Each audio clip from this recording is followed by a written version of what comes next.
makofi kwa Mwenge. Haya, wameweza sana sana za kutosha. Ndio kiongozi wa mbio za Mwenge wa Uhuru Kitaifa, shule ya sekondari Maheve ipo kata Ramadhani, mtaa Maheve, tarafa Njombe mjini. Shule ina jumla wanafunzi 644, wavulana 276, wasichana 368 na walimu 36, wa kiume 28 na wa kike 8. Mradi wa ujenzi wa bweni la wasichana ulianza kutekelezwa mnamo tarehe 10 mwezi wa 11 2024 na unatarajiwa kukamilika mwezi Juni 2026. Mradi huu umetekelezwa kwa kutumia fedha kutoka serikali kuu, mapato ya ndani na elimu ya kutegemea IKE, yaani mapato ya shule pamoja na nguvu za wananchi. Ndugu kiongozi wa mbio za Mwenge wa Uhuru Kitaifa, lengo la mradi huu ni kuboresha mazingira ya ujifunzaji hasa kwa kupunguza utoro. Mradi huu umetekelezwa kwa kutumia utaratibu wa force account ambapo jumla ya fedha iliyopokelewa ni shilingi milioni 105 kwa mchanganuo ufuatao: serikali kuu kiasi cha shilingi milioni 15, mapato ya ndani ya halmashauri kiasi cha shilingi milioni 80, mapato ya ndani ya shule IKE kiasi cha shilingi milioni 10 na nguvu za wananchi shilingi milioni 2.1, ambapo wananchi walishiriki kuchimba shimo kubwa na dogo ya maji taka, kujaza vifusi kwenye msingi na kusawazisha mbele ya jengo. Aidha, fedha iliyotumika mpaka sasa ni shilingi milioni 106,772 shilingi 73, ambapo na utekelezaji wa mradi unaendelea na hadi kukamilika utagharimu kiasi cha shilingi milioni 130. Baada ya kukamilika, bweni hili litaweza kuchukua wanafunzi wapatao 80. Jina naitwa Erasto Gaspar Ngole, diwani wa kata hii ya Ramadhani. Tunamshukuru sana Mheshimiwa Rais wa Jamhuri ya Muungano wa Tanzania, Samia Suluhu Hassan, lakini pia tunamshukuru sana mkurugenzi wa halmashauri ya mji wa Njombe na madiwani wote kwa kuleta fedha nyingi kwa ajili ya ujenzi wa hili bweni.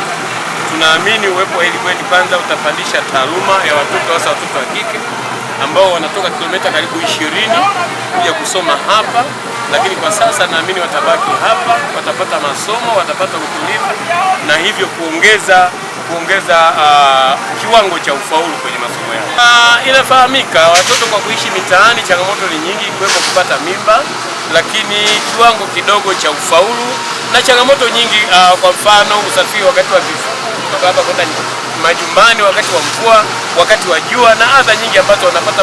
Unajua sasa hivi ni dunia ya kidijitali, wahuni wako mtaani, wanatamani watoto wa shule. Kwa vikwazo vilikuwa vingi sana kabla ya kupatikana kwa hili bweni.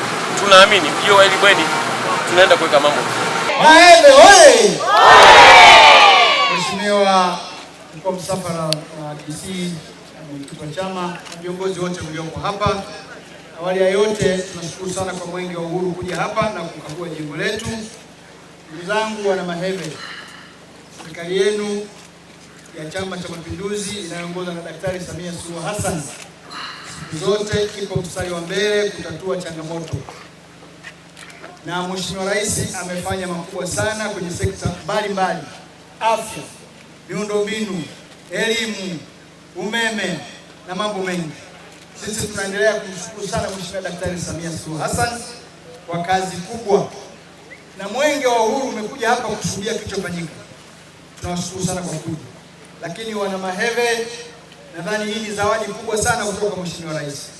Itakapokamilika tuhakikishe tunayatumia kwa makusudi yale ambayo yalikusudiwa, lakini tunataka watoto wote hasa wa kike.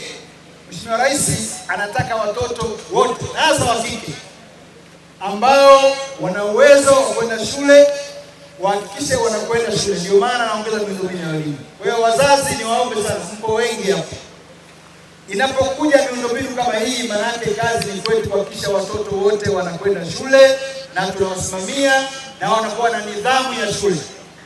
Mimi kama mbunge wenu nitaendelea kumuomba Rais aendelee kutuongezea mengine na mengine. Hapa Mwenge wa Uhuru umefika katika mradi wetu wa ujenzi wa daharia hii ya kike, na umepokea taarifa, na mara baada ya kupokea taarifa Mwenge wa Uhuru umekagua. Mheshimiwa Mkuu wa Wilaya ya Njombe, daharia hii ya kike inaendelea vizuri katika ujenzi. Awamu ya kwanza imemalizika na sasa kuna umaliziaji, anafunga vitu mbalimbali, mlango, pali na vitu vingine kwa kuna umaliziaji, na muda si mrefu daharia hii itakamilika na watoto wetu wataanza kuitumia. Mheshimiwa Mkuu wa Wilaya ya Njombe, tumia nafasi hii kumshukuru sana Mheshimiwa Rais Daktari Samia Suluhu Hassan kwa kuona kuna haja watoto wa kike wapate pahala pazuri pa kujisomea na kupumzika, lakini katika eneo la karibu sana na shule, katikati ya shule yao walale hapa ili watoke hapa ingie darasani badala ya kutoka nyumbani maeneo ambayo ni masafa marefu, kuna poli. Hivyo Mheshimiwa Rais ameliona hilo, misitu mingi, watu wanatoka mbali kuja kusoma, hivyo akaona watoto wa kike hawa kwa ajili ya kukomboa watoto wa kike waweze kusoma wasipate shida mbalimbali, akaamua kujenga Daharia ili watoto wakae hapa waweze kusoma katika mazingira ambayo ni salama kwao. Dr. Samia wewe! Dr. Samia safi!